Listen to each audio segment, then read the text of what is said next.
Assalamualaikum warahmatullahi wabarakatuh.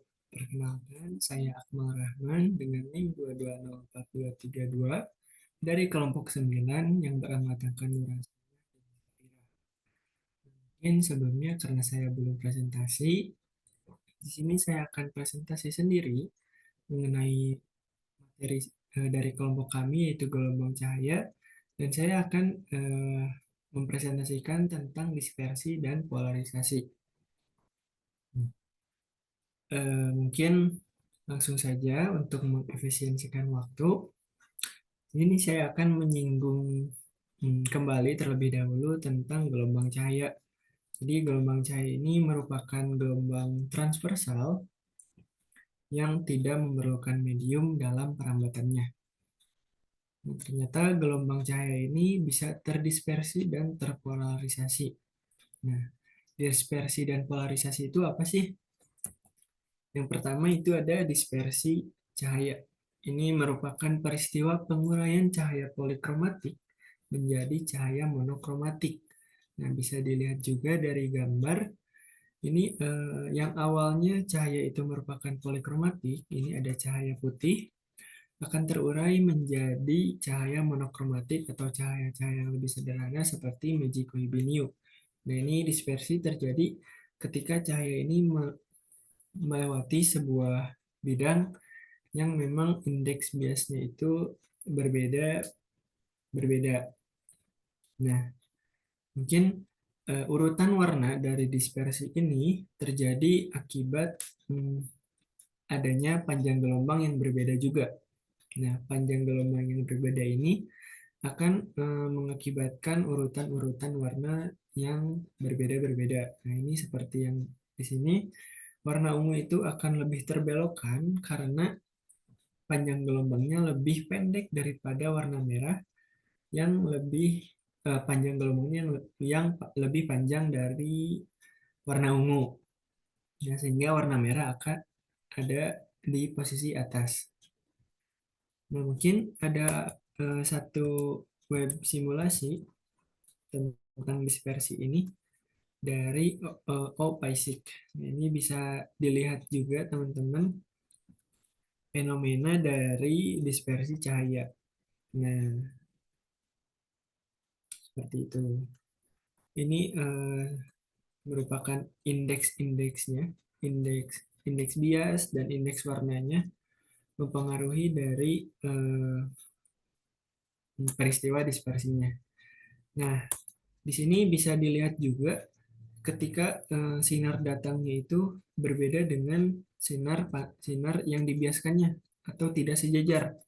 Nah, ini ada sudutnya dari sinar datang dan sinar yang dibiaskan. Nah, sudut ini merupakan sudut deviasi, yang mana merupakan besarnya sudut penyimpangan antara sinar yang menuju prisma dengan sinar yang meninggalkan prisma. Ini ada formulanya, bisa teman-teman lihat, dan ada gambarnya juga tentang keterangan-keterangan yang ada dalam formula ini. Nah, tapi dispersi ini terjadi karena tadi ada dua kali pembiasan dari, nah ini yang awalnya dibiaskan pertama itu ketika ya akan memasuki prisma dan dibiaskan kembali ketika akan keluar prisma. Nah, sehingga kenapa pada gelas-gelas kaca yang biasanya itu peristiwa dispersi tidak terjadi atau tidak kelihatan karena bidangnya itu saling berhimpit seperti ini, dianggap saling berhimpit sehingga hanya dianggap mengalami satu kali pembiasan. Selanjutnya itu ada polarisasi. Polarisasi itu merupakan peristiwa terserapnya sebagian atau seluruh arah getar gelombang.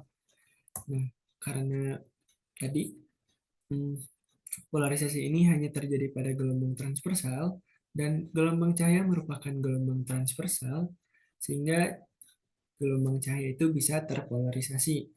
Nah, mungkin bisa dilihat dari gambarnya itu di sebelah kiri itu gambar cahayanya itu lebih terang, tapi ketika terjadi fenomena polarisasi, cahaya yang tadinya lebih silau akan tidak kelihatan silau karena tadi ada mm, gelombang cahaya yang terserap sebagian sehingga mm, akan terlihat kurang silau atau tidak silau seperti pada gambar.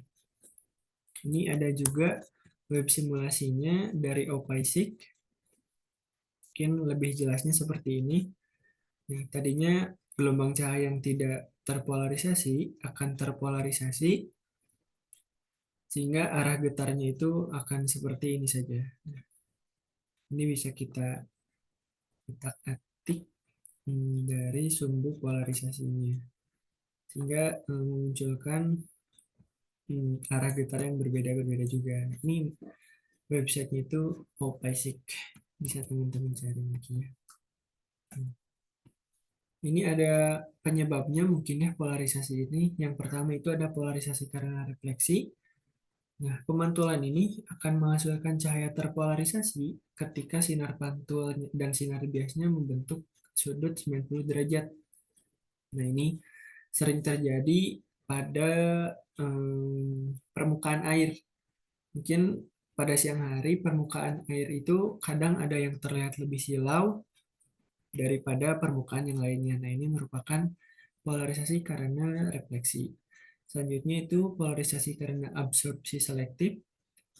Ini polarisasi karena bantuan kristal polaroid. Nah, bahan polaroid ini bersifat meneruskan cahaya dengan arah getar tertentu dan menyerap cahaya dengan arah getar yang lain.